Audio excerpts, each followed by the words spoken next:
नमस्कार दर्शक बंधु।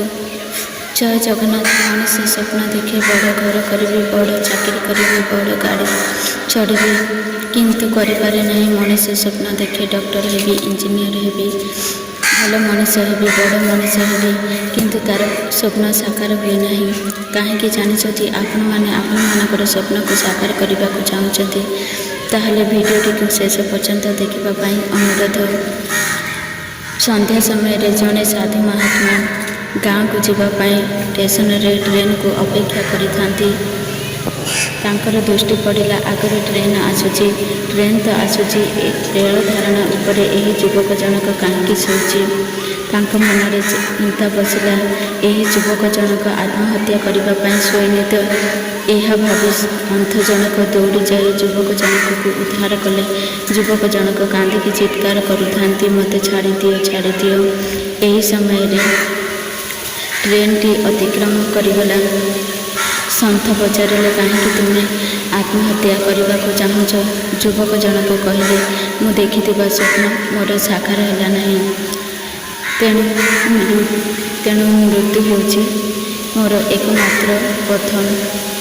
मु भावी मोर दुख समय मोर सांगसाथी मते साथ देवे, मोर परिवार मते साथ देवे, से मते साथ देले नहीं, ए समाज मते साथ देला नहीं। सन्थ कहले कौन है तो कह। युवक जनक आखिरी लुह बुलाई कहले, मु भावी मु भल मनीष हेबी, बड़ मनीष हेबी, चाकरी करी। मु बहुत पाठ पढ़ी, चाकरी पाई बहुत इंटरव्यू देली, किंतु सफलता पाइली नहीं। व्यवसाय कली, से सफलता पाइली नहीं। घर लोके मते बाहाघर करदे। बाहाघर पर मोर भाई माने मते हीन भाया व्यवहार कले, कहले तुम्हें तुम जीवन में किसी कर। मोर सांगसाथी मैंने मते कहले तुम्हें तुम जीवन में किसी कर। तुम्हें जड़े अकर्मण्य अपदार्थ। मोर बापा माँ मते कहले तुम्हें तुम जीवन में किसी कर। तुम्हें तुम स्त्री की पोषि पारना, तुम्हें तुम जीवन में कौन कर। जहाँ मु हाथ धरी विवाह करी से मते कहले तुम्हें तुम जीवन में किसी कर ना। जदि समग्र परिवार सांगसाथी समाज मते तुच्छ भली व्यवहार कला, ताहले मु जीवन रखिकी किछि लाभ नहीं। तेणु मरिबा हेउछि मोर एकमात्र रास्ता। सन्थ जनक कहले, जो मनीष सुइसाइड करने चिंता करे से ही जीवन में बहुत किछि करि। जो लोक भावे समाज रे मो पाई समस्ते मरी जाइछन्ति, मु समस्त मरी जाइछि, से ही ए समाज को बदल दे पारिबो। हे युवक, स्वप्न ताकू कह जाए राति शोईकी देखिले स्वप्न केबे सत हुए नहीं। स्वप्न ताहा जहाँ मनीष को राति शुआई दिए नहीं। मैं आज तुमको यही 6टी अमूल्य अस्त्र देउछि। यही 6टी अमूल्य अस्त्र जदि तुम्हें तुम जीवन में उपयोग कर, ताहले दिने ना दिने तुम्हें सफलता रे पहुँची पार।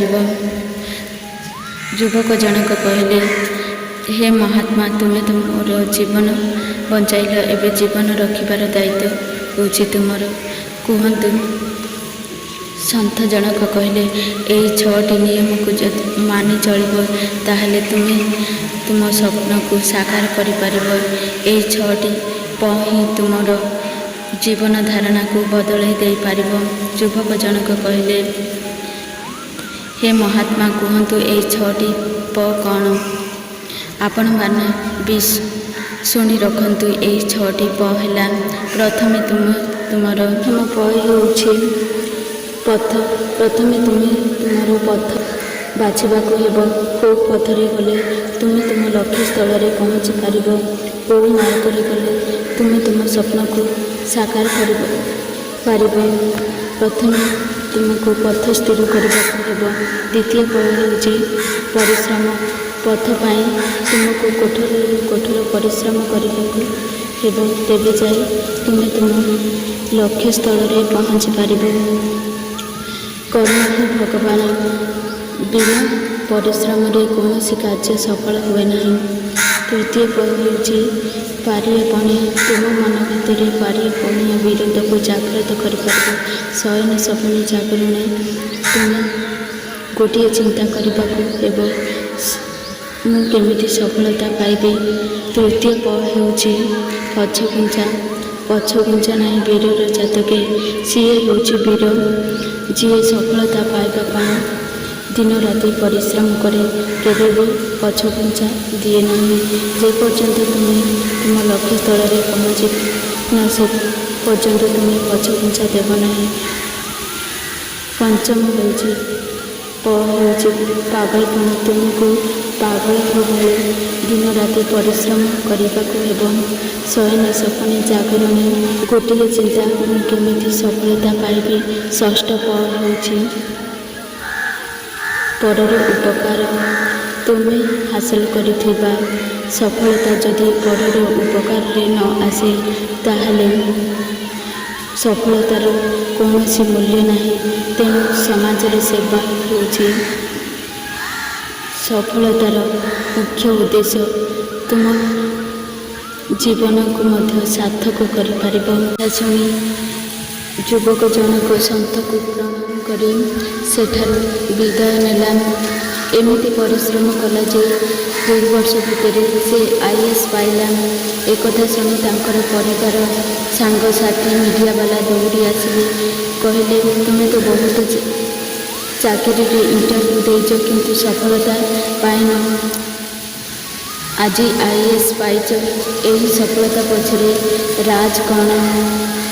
ଯୁବକ ଜଣକ କହିଲେ, ଶୋଇକି ସ୍ୱପ୍ନ ଦେଖିଲେ କେବେ ସ୍ୱପ୍ନ ସଫଳ ହୁଏ ନାହିଁ।